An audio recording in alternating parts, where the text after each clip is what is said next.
लोकमंथन के इस तृतीय संस्करण के समारोह के मुख्य अतिथि देश के जाने माने विद्वान, केरल के सम्माननीय राज्यपाल श्री आरिफ मोहम्मद खान जी, असम सरकार के शिक्षा के सलाहकार परामर्शदाता श्री नानी गोपाल महंत जी, प्रज्ञा प्रभा के सह संयोजक श्री श्रीकांत जी, मंच पर उपस्थित अभिजीत गोखले जी, संजय जी और श्री हरि बोरीकर जी, सभी इस लोकमंथन के आयोजक संस्थाओं के प्रतिनिधि गण हैं। सभागार में उपस्थित सभी विद्वज्जन, कला प्रेमी, संस्कृति प्रेमी बहनों और भाइयों,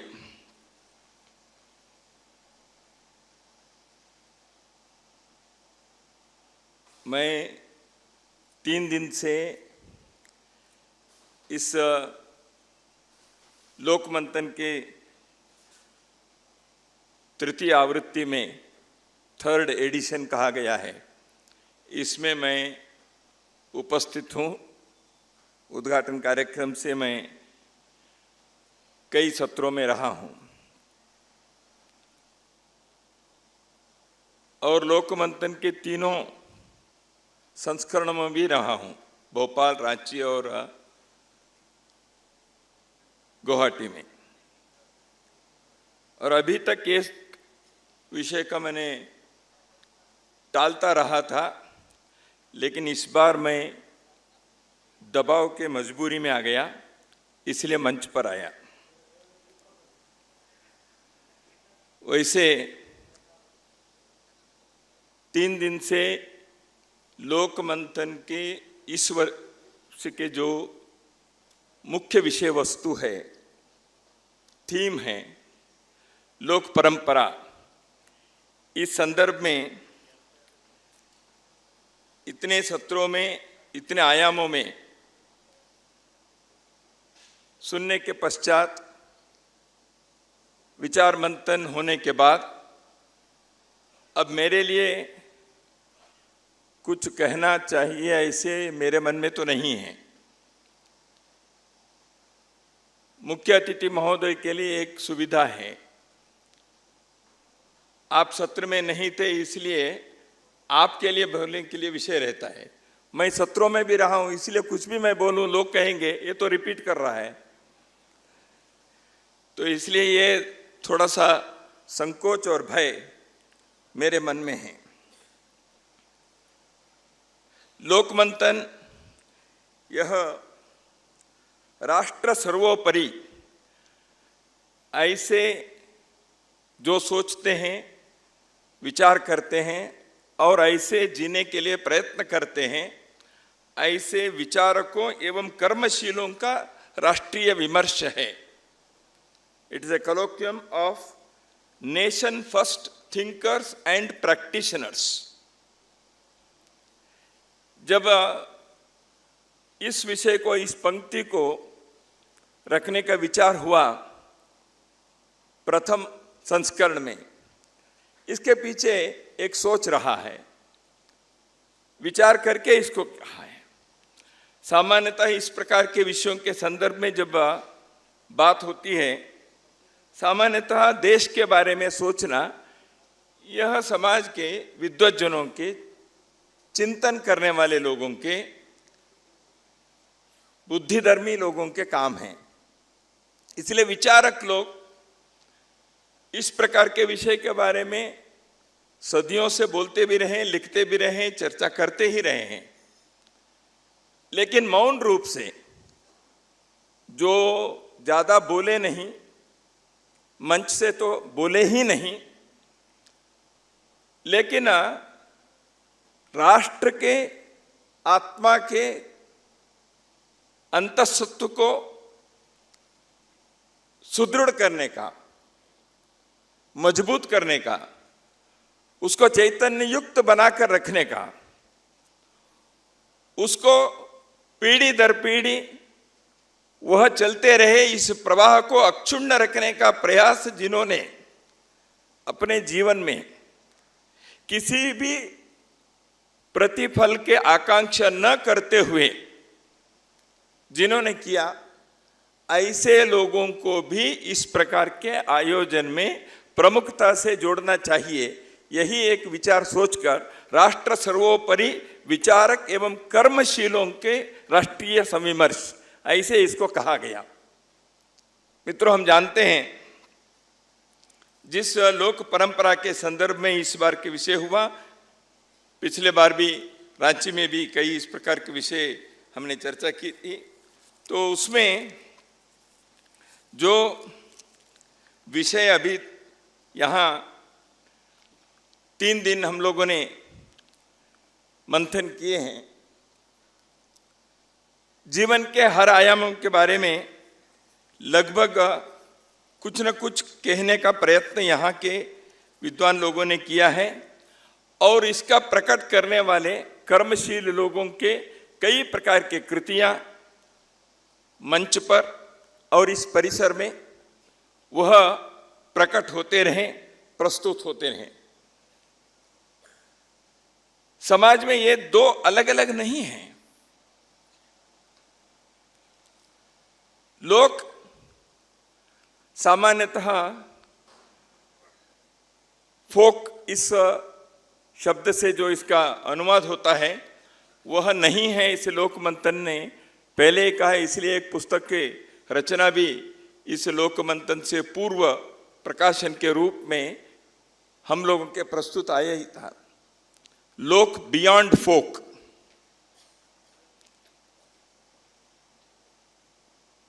इंग्लिश भाषा में तो फोक कहा गया। सामान्यतः जब फोक अथवा लोक के बारे में अभी तक के जो भी धारणा है, शास्त्र और लोक, आज के सुबह के सत्र में भी शब्दों का उपयोग हुआ ही है, मार्ग और देसी,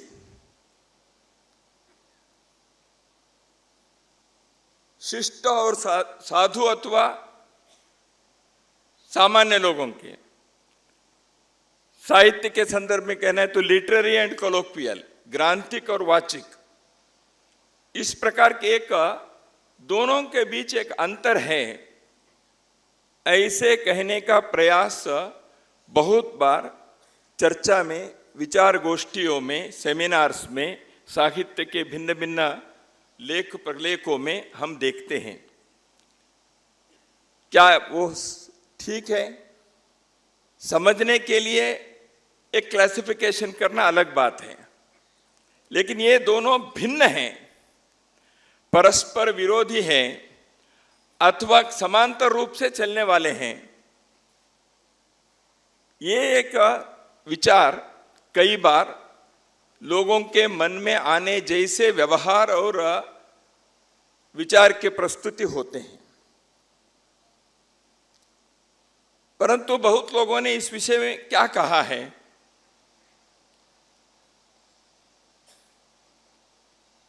वासुदेव शरण अग्रवाल जी ने इस संदर्भ में जो कहा वह हम लोगों के लिए पाथेय है, इसे मैं मानता हूं।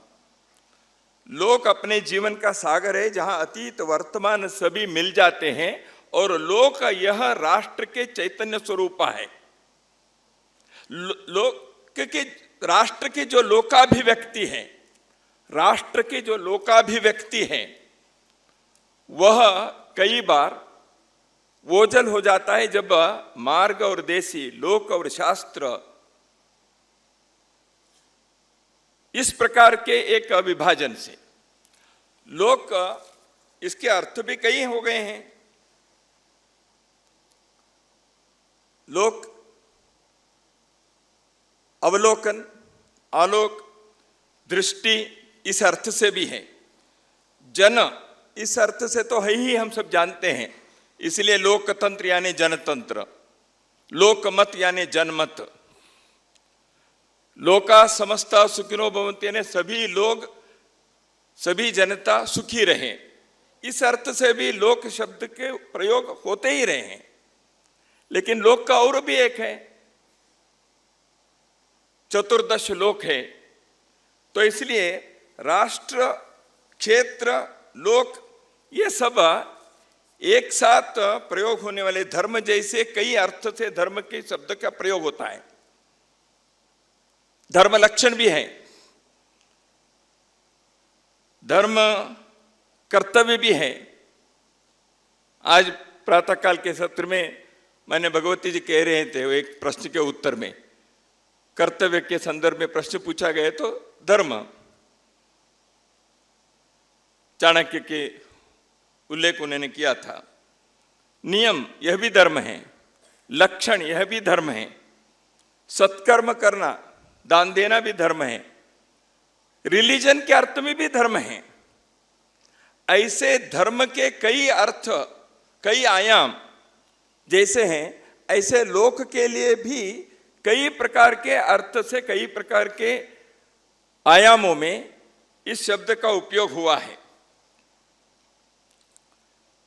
राष्ट्र बनता है जन, भूमि और संस्कृति के संघात से। भूमि चाहिए, उस भूमि को मातृवत समझने वाले, उसको माता कहने वाले, उस दृष्टि से सोचने वाले, व्यवहार करने वाले पुत्र रूपी समाज यानी जन, और इनके कारण जो विकसित हुई संस्कृति है, जीवन मूल्य हैं, इन तीनों के कारण राष्ट्र बनते हैं। एक दृष्टि से इसमें दो, भूमि और जन, ये दोनों लोक इस शब्द से समान रूपी है। तो इसलिए एक सुदीर्घ परंपरा हमारे देश में लोक के कारण राष्ट्र, जैसे वासुदेव शरण अग्रवाल जी का मैंने उल्लेख किया, इस लोक के अतीत, वर्तमान और भविष्य के सम्मिलित रूप के कारण राष्ट्र के चैतन्य स्वरूप है। राष्ट्र संविधान से नहीं बनता, कानून से नहीं बनता, सेना से नहीं बनता, मुद्रा से नहीं बनते, संप्रभुता से नहीं बनता, शासन से नहीं बनता। राष्ट्र बनता है भूमि, जन और संस्कृति के कारण।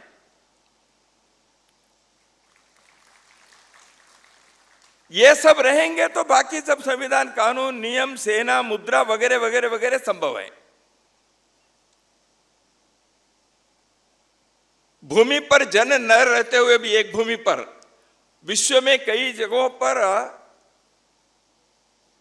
बिखरे हुए, फिर भी वह राष्ट्र इजराइल 2000 वर्षों तक जीवित रहा। यहूदी लोग इजराइल के अपनी मातृभूमि पर नहीं रहे। उनके वह राष्ट्र जो है, वह उनके मस्तिष्क में, चेतना में, उनके परंपरा में, उनके बोलचाल में, हर पीढ़ी को उन्होंने ट्रांसमिट किए हुए भावनाओं के तरंगों के कारण राष्ट्र जिंदा रहा। इसलिए राष्ट्र जिंदा रहने के लिए लोक के यह भावना आवश्यक है, और वह भावना कैसे कृति में, विभिन्न प्रकार के जीवन के आयामों में कैसे प्रकट होते हैं, वही लोक परंपरा है, वही लोक है। वो लोक गीत है, लोक कथाएं हैं, लोक संस्कृति है, लोक व्यवहार है, लोकाचार है, लोकाभिराम है। तो इसलिए हम देखते हैं लोक के साथ जुड़े हुए कितने बातें जीवन के हर आयाम में राष्ट्र के अभिव्यक्ति को लोक ने किया है। वह कला संगीत में की है, उद्योग में, उद्यम में, कृषि में, खाद्य वस्तुओं में, चिकित्सा पद्धति में, ज्ञान विज्ञान के विभिन्न आयामों में, ऐसे लोक के जो अभिव्यक्ति है यह भिन्न भिन्न प्रकार से हुआ है। इसलिए लोक केवल जनजाति से संबंधित है, ग्रामीण क्षेत्र के हैं, ऐसे नहीं है।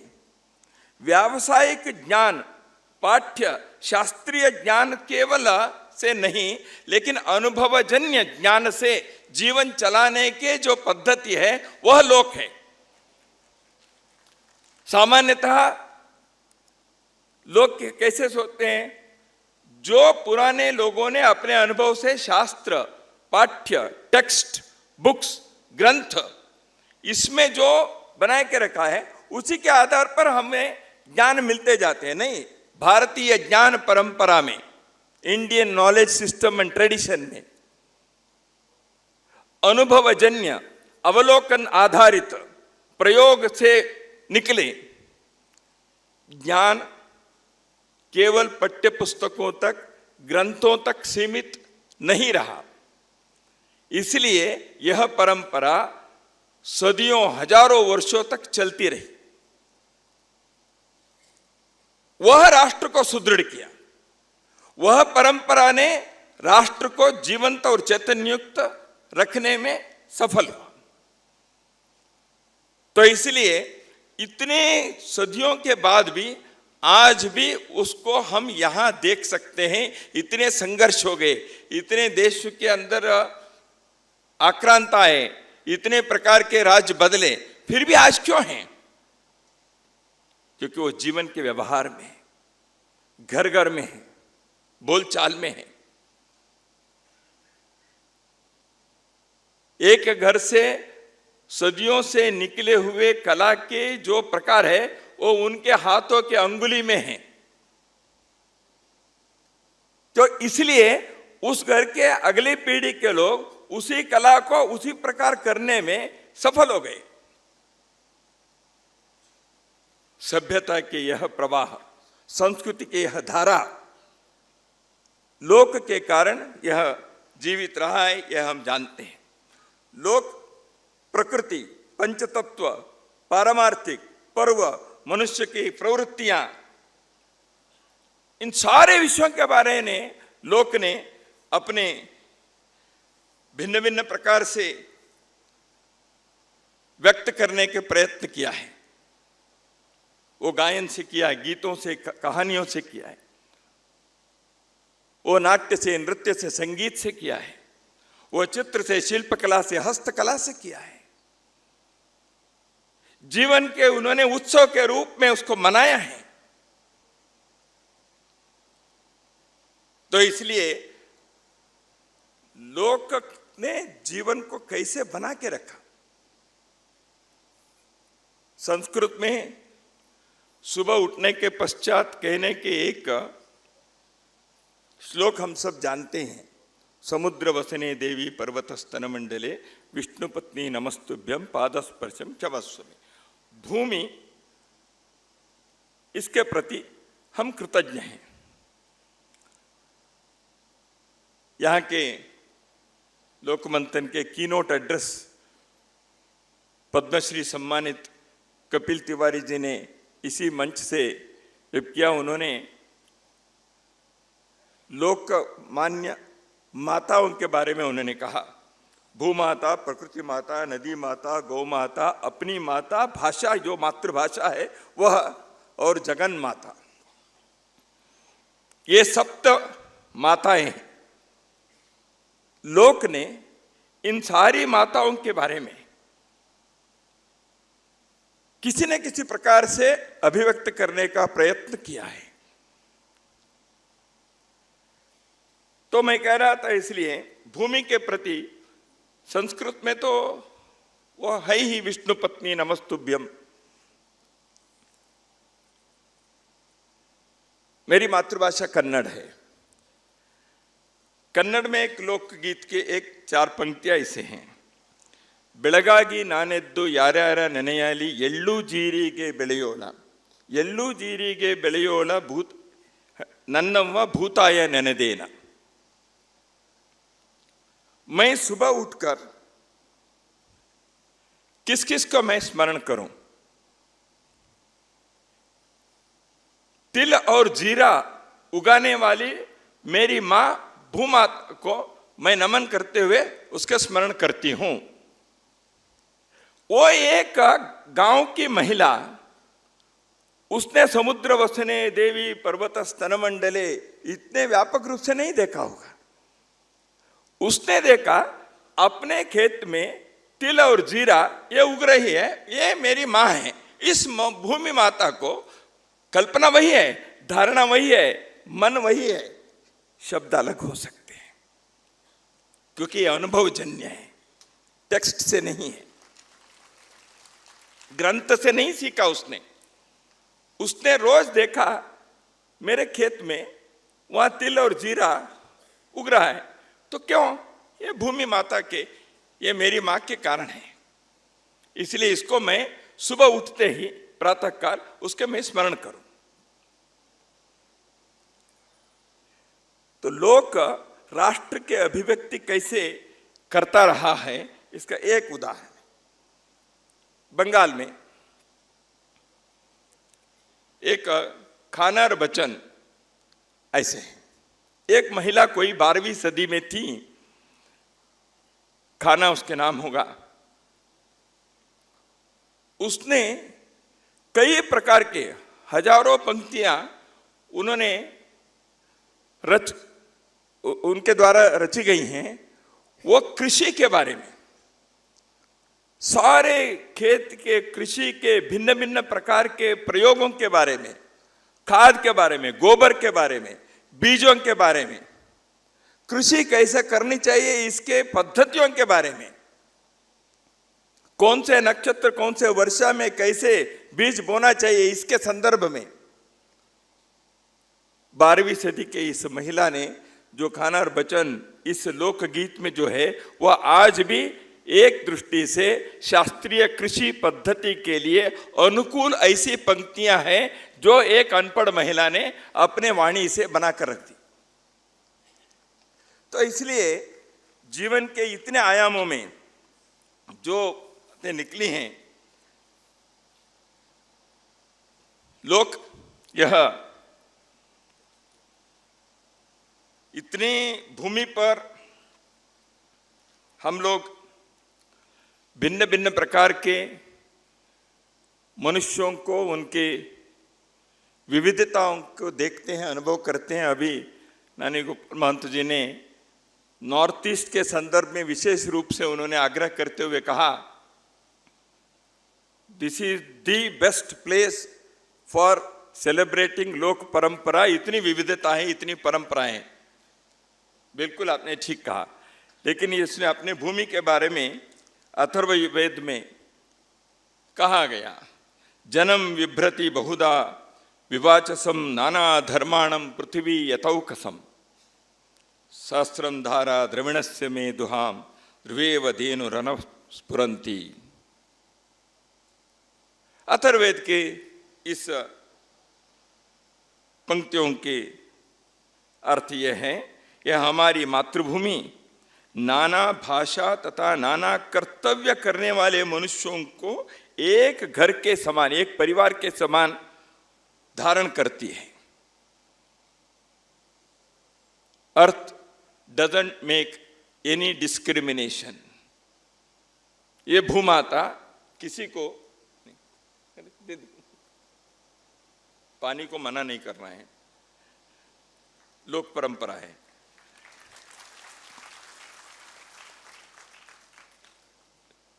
तो यह जो भूमि है यह सबके लिए, सबके जीवन खुशहाली से चले, इसलिए इस भूमि में किसी के साथ किसी भी प्रकार के कोई भी भेदभाव किए बिना यह एक परिवार जैसे, एक कुटुंब जैसे सबको धारण करने के इसके स्वभाव है।